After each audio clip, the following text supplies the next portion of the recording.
You are now listening to a podcast made in collaboration with the Copenhagen College Radio. Hey everybody, thanks for tuning in to episode 28 of the Social Media and Politics Podcast, bringing you expert insights into how social media is changing the political game. I'm your host, Michael Bacetta, political scientist at the University of Copenhagen. If you happen to be one of the 2 billion users now that are on Facebook, you can check out our page there, Social Media and Politics Podcast, or tweet us at SMNP Podcast.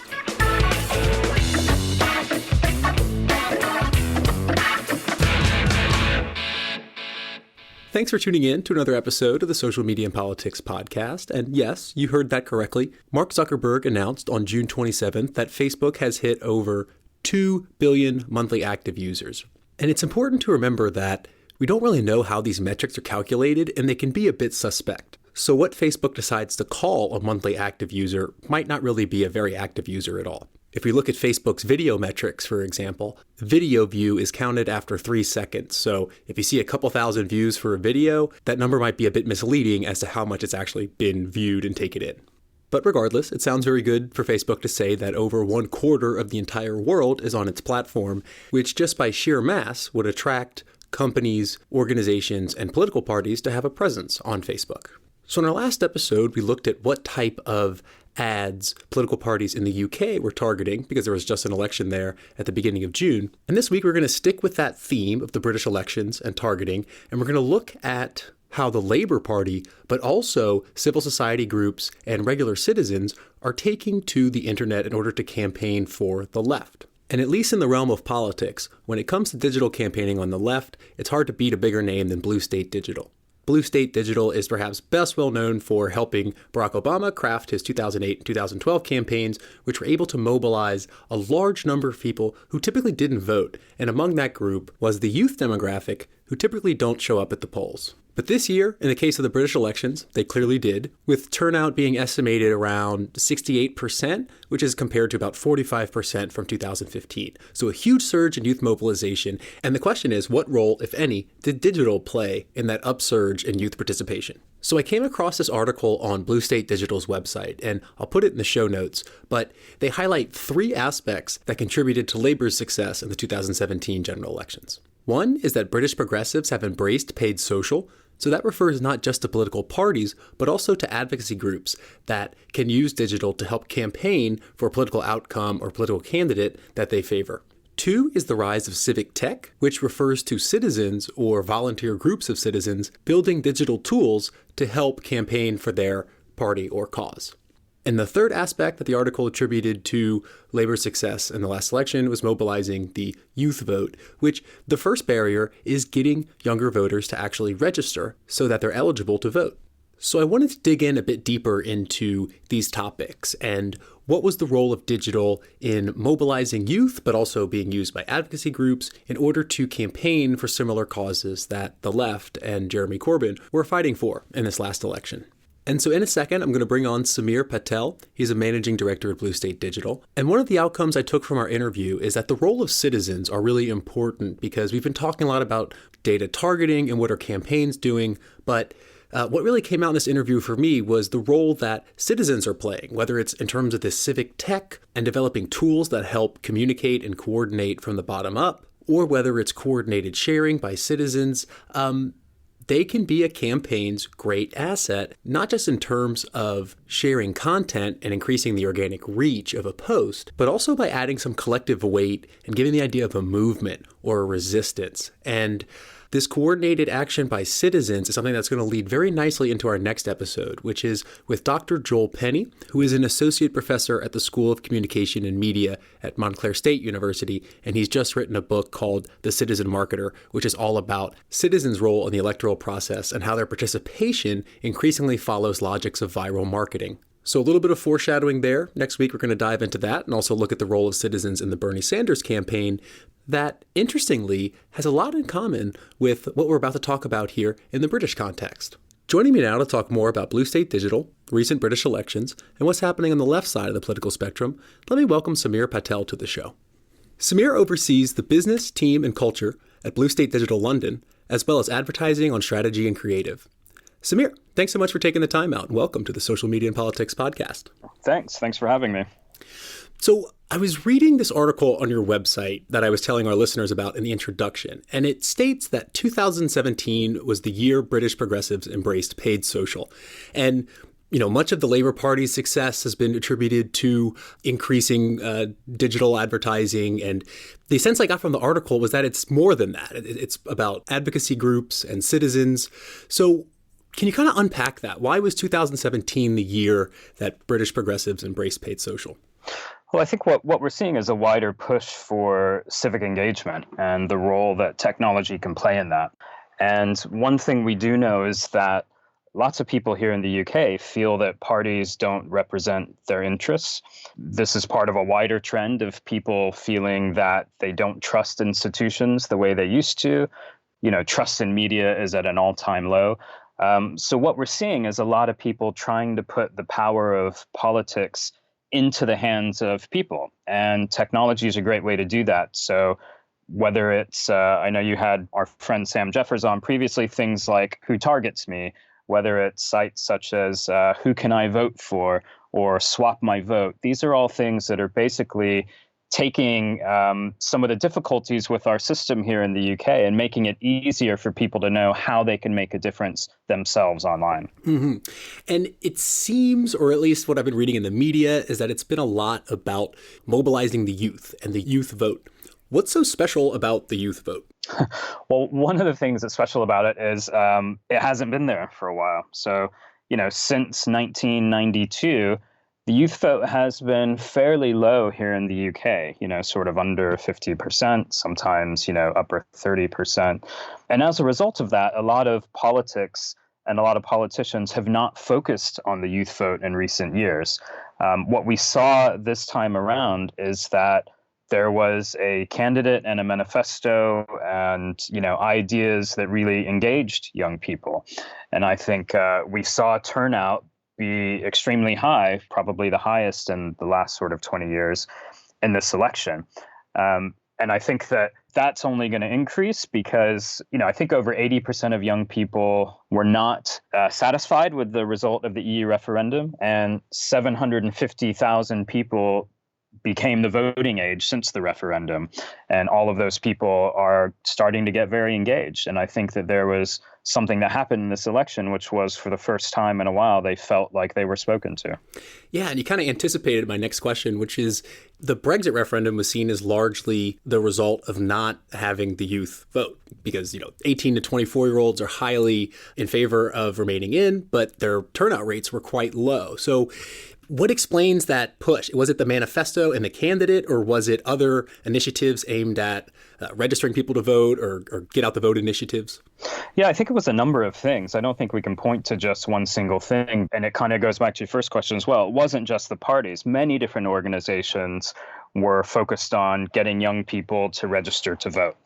And I think that, that's a big push because people want young people, involved in politics and making sure that they have a voice and making sure that, they can represent themselves and their future. So there's definitely a push amongst lots of different groups and organizations to get young people to vote. I think the youth vote got mobilized this time around for a few reasons. One is that they felt spoken to. So there was a candidate, there was a manifesto that really resonated with them. But I also think it goes back to the EU referendum and many young people feeling deeply unsatisfied. 80% of young people felt unsatisfied with the EU referendum result. 750,000 young people came of age since the EU referendum who couldn't vote in the EU referendum and actually could vote in this election. And after they saw the result of the Brexit vote, they became more engaged. We have a number of different organizations who are focused on getting out the youth vote and also making sure people are registering to vote. There's also been a number of things over the past few years that have made it harder for people to register to vote. So it used to be that you could register easily through a university. That's been taken away. It used to be that one person in your household could register the entire household. That's been taken away. So structurally, it's become harder for people to register to vote. And so I think as a result, many organizations are trying to make sure that people do register and do have a voice. There was an interesting initiative that you worked on with this group, Hope Not Hate. an advocacy group where you're essentially building a national voter registration base aimed at driving people to gov.uk to register to vote, to kind of overcome some of those structural differences. So can you talk a little bit about that initiative and the role that it played in mobilizing voters in this campaign? Sure. So, we've worked for over 7 years with Hope Not Hate. They're an anti-racism charity and political organization, and their purpose is really to hold the far right to account. And so they campaign against parties like UKIP. They infiltrate hate groups like the KKK, and they report on what they find. But they also do a lot of work in communities. So they encourage people to come together to embrace diversity. And this year, for the first time, they invested in paid social, and we helped them with that. And we worked with them to both on a national level and also sort of on a targeted level to identify Hope Not Hate supporters that were in sort of UKIP areas and mobilize them to vote. We also tried to identify people based on research that perhaps UKIP were targeting and give them facts about UKIP and make sure that they can make an informed decision. And then also just in general across the country, identifying young people and getting them to register and then also getting them out to vote. And so I think the young people component of that's really interesting because Hope Not Hate did some research with BuzzFeed, and out of that came that we found out that young people who lived in these more kind of marginal competitive seats had a higher likelihood to turn out and vote. So we had to really deliver in those areas some urgent language, informing them of this and nudging them to get out and vote. So across that entire election campaign, we reached millions of people and hopefully drove thousands of actions up and down the country. Yeah, and I think there's two interesting things about that, this Hope Not Hate campaign against UKIP, which is one, it shows the kind of civil society component sort of coming in and trying to influence a political outcome, which I think is interesting. But the other thing is that I was looking at some of the examples of these ads, and they were very they had like a CD rap kind of deep house aspect to them in terms of audio, and they had very kind of raw footage like you'd see from a security camera or something. So kind of giving it this like mystery or crime genre. And so I wanted to ask about the role of creative. I mean, is there a special aspect about youth that you have to design creative content for them, or is that taken into account? I'm gonna give a vague answer and say yes and no. I think that the role of creative is very much around tone and messaging and knowing your audience. But I also think it's about the audience creating messaging themselves. I don't think there's a takeaway, for example, that is people need to be spending more on highly produced, very polished creative. I think there's an aspect of that, absolutely, because that's what people expect. People are used to kind of, mobile content and digital content, and, you need that to stand out. But at the same time, I think that a lot of the things that cut through, and even in this last UK election for Labour, for example, are things that are steeped in the vernacular of the internet. And what I mean by that is you have the mainstream media, for example, a few days before the election, the Daily Mail running a 13-page spread against Jeremy Corbyn, calling him a terrorist sympathizer and so forth. But what was really interesting is you had a lot of young people, as soon as that happened, putting out a hashtag called Last Minute Corbyn Smears and basically mocking a lot of what the Daily Mail was saying. And a lot of young people don't read the Daily Mail, but they're well versed in how the internet works and being able to jump on something online and turn it into something fun and engaging and creative in and of itself. So, and we saw videos taking off with grime artists and so forth. So a lot of those things were not things that were done by, an agency or required lots of different creative input investment. There were things that just took off organically amongst the community themselves. So yeah, it's kind of a roundabout way of saying it is a bit of both, because I do think you've got to cut through. You've got to have something that feels very digital and resonates with people, but at the same time, sometimes you can't really recreate what happens organically online. And just as a plug for our next episode, we're going to be talking all about this, what Dr. Joel Penny calls the citizen marketer. So stay tuned for that. But I want to ask about, so you mentioned that there were these, there was this liar, liar video and this kind of bottom up campaigning from citizens. But what about in terms of targeting? How did that go this time around? Was there a particular strategy, or is the youth targeted more, or what was the kind of mindset behind that in 2017? Yeah, well, I think that, I think it's well known that the conservatives vastly outspent labor in terms of any sort of paid messaging online in the 2015 election. And I think in the 2017 election, we saw both parties spending very, very heavily. And a big part of that is targeting, because it's what sort of Facebook allows for you. What's kind of interesting is, this isn't new. Brands are targeting people online all the time. I think it's just that now we're seeing it in more of this regulated electoral environment. And we're also trying, with a lot of the efforts that are happening and a lot of the reporting going on, we're also trying to understand how much of it is transparent, how much of it is playing within the rules, how much of it is dark and we can't see, and we don't know if it's going against laws and so forth. But certainly targeting played a really big role, especially when we have the type of system that we have both here in the UK as well as in the US, where certain seats and certain marginal seats can really make a big difference. So yeah, people are being targeted on their demographics, on their behaviors, on their interests, on their likes, on their age, on their region, on their location, by both parties, by brands, by kind of everyone and everything who's advertising on Facebook. And I think that type of targeting is only going to increase. And, from what we've heard from previous episodes, this is Facebook's kind of niche. It has the best suite of tools for this. But what about other platforms? I mean, Facebook is clearly the one, but in terms of youth, I mean, they're on Snapchat, they're on Instagram, WhatsApp. How do you, account for all of these different platforms? And is there a kind of way that you approach trying to get out the same message across these different social networks? Yeah, and I think that Facebook is the big one, and it is the one with the most reach. Reach is the word that will always come up, whether we're talking about advertising for brands or for political campaigns and so forth. Facebook still offers that. And Facebook also offers, more sophisticated targeting than a lot of the other platforms.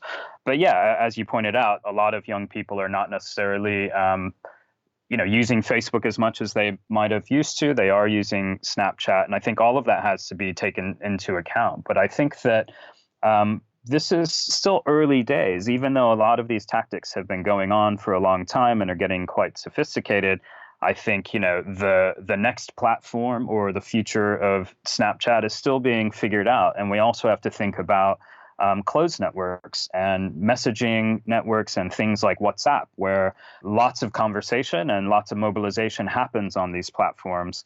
And so I think the future of whether that becomes, more of an advertising platform or a targetable platform is yet to be seen. Well, speaking of Snapchat, how did the Snap aspect of this election influence the type of campaign? I mean, this was something that Theresa May popped out of, it was unexpected. And I mean, did that have a sort of demonstrable effect on the kind of strategy for this election? I think it did. And I also think that's where online can play a role, because you can quickly get a message out.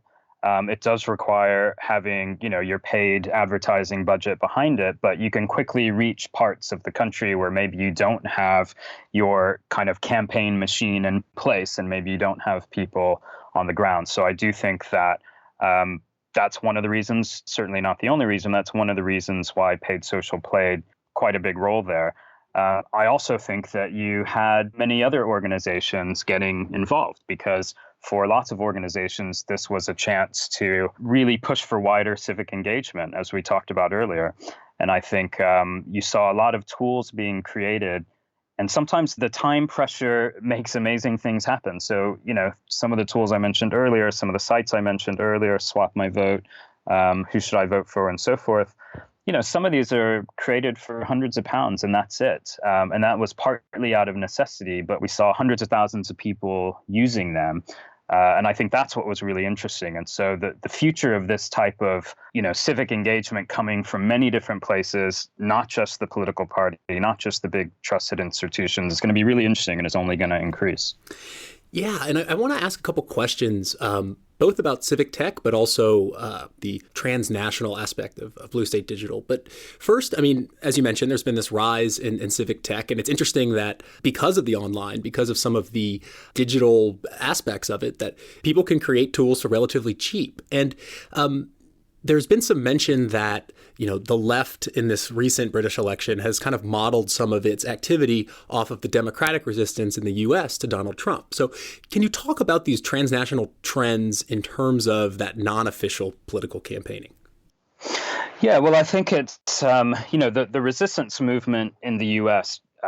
Was very much about people feeling that the system has either let them down or they can't necessarily influence or have the same impact through traditional channels and the traditional way of getting involved with essentially voting. And so this has kind of gone back to a lot of the things that were done for both Howard Dean and Obama and things that, Blue State have worked on a long time ago in the past. It comes down to organizing and mobilizing. And what we saw in this UK election, actually, and also what's happening in the resistance movement after Trump's election, is that type of convening and organizing is still very important, and if anything, more important than ever. So with all of the talk about paid social and social media and youth vote for Labour in the 2017 election, actually a lot of what was done really well was organizing and motivating and mobilizing people. So Labour has a pretty large base of supporters, but they basically turned them from followers to campaigners. And part of that was technology. They had tools they were using around, SMS and canvassing and using voter data and Facebook data and so forth. But they also had other groups such as Momentum, which is their kind of unaffiliated or affiliated but not official Labour group, which is a campaigning group that really went out and mobilized people across the country and sent them to marginal areas to knock on doors and to get people involved. And it was a combination of online and offline. And I think we're seeing that in the US as well. We're seeing organizations such as Indivisible, which basically started as a Google Doc about different congressional areas and ways you can get involved, and is now a pretty formidable, powerful organization with representation all across the US, which is all about getting the right type of representation and the right type of actions out of Congress. So I think that's only going to increase over here in the UK after this election. And so we're going to have people starting to think about, okay, how do we start to get people engaged and get people to influence politics outside of the traditional channels? Yeah, it's interesting that, it's not that British voters are isolated from American voters. I'm sure there's some communication going on across them. But I want to ask about the kind of regulatory differences between the US and the UK, because we've heard from previous guests that the US is like the Wild West in terms of regulations about targeting, purchasing data from commercial warehouses. And is the UK different? Well, it's not just the UK. I think Europe has stricter laws around data and privacy, and that's only going to increase with the new regulation, GDPR, sort of coming into effect May of next year. So I do think that there is some stricter regulation here. But at the same time, I think that there is a lot happening online here with data and with targeting and with advertising than what people realize. And that's what's coming to light through lots of, journalist efforts and just people-powered efforts. So, we still can't see a lot of what we call dark social, a lot of what's being targeted to people online unless we have volunteers bringing it to light. And so that could be having a very large impact. That can also mean that very big money can influence elections here. There's interesting investigative reports happening around the role that foreign bodies and foreign organizations had in the EU referendum. So I think that some of it we just don't know, some of it we can't see. So while there are probably some stricter laws and regulations here, I also think that there's this open question about transparency on the platforms and what we're able to see and what we're able to not see, and we also just have the phenomenon of different outlets creating a lot of noise online. So, Russia Today, for example, puts out lots of information and lots of content online that gets picked up by mainstream organizations, that gets propagated online, and that has nothing to do with data and privacy and so forth, but it has a lot to do with influencing sentiment online. And there is lots of wealth and money behind, organizations like that, just like there is in the US around Breitbart and so forth, that can have a lot of influence regardless of data. Yeah. And I know it's kind of looking into the crystal ball a bit, but when, the difference between the US and the UK is, the UK is being part of a larger regulatory framework of the EU. We have Brexit coming up potentially, in a couple years. How might Brexit and the UK's withdrawal from the EU affect the future of campaigns?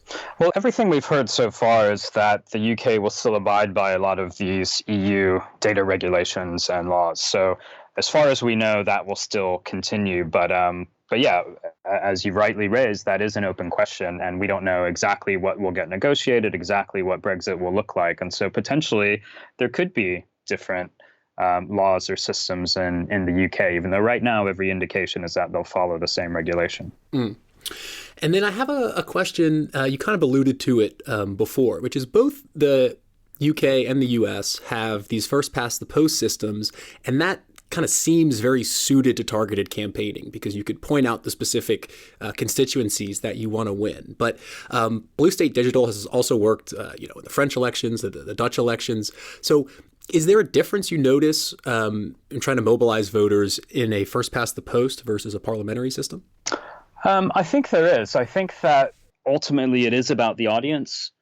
So regardless of the electoral system, it is about sort of identifying who needs to be engaged, where efforts need to be invested, where there are safe seats or marginal seats. So ultimately, regardless of the system, you have to know who your target audiences are, and you need to focus on priority audiences and so forth.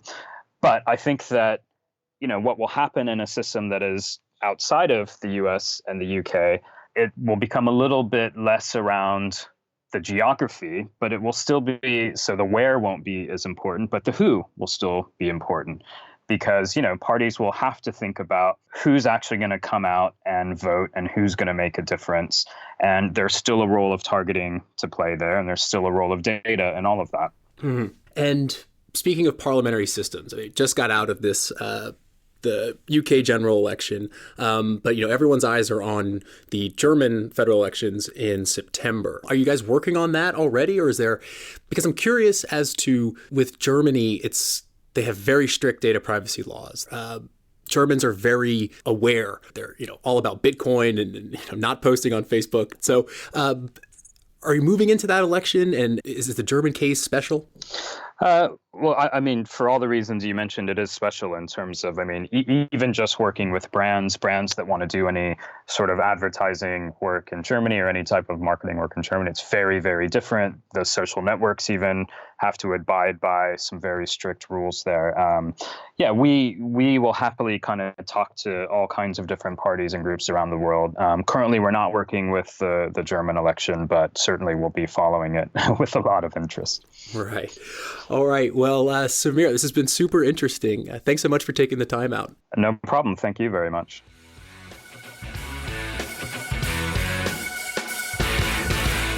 I've just been speaking with Samir Patel. He oversees the business, team, and culture at Blue State Digital's London office. Thank you so much for tuning in to this episode of the Social Media and Politics podcast. If you enjoyed the show and the topics that we talked about, be sure to tune in again next week when we talk to Dr. Joel Penny about the role that citizens play in political campaigns, and in particular, some work he's done on the most recent Bernie Sanders campaign. In the meantime, follow us on Twitter at SMMP Podcast. Check out the Facebook page, Social Media and Politics Podcast. I'm your host, Michael Becerra, signing off from Copenhagen. See you next time.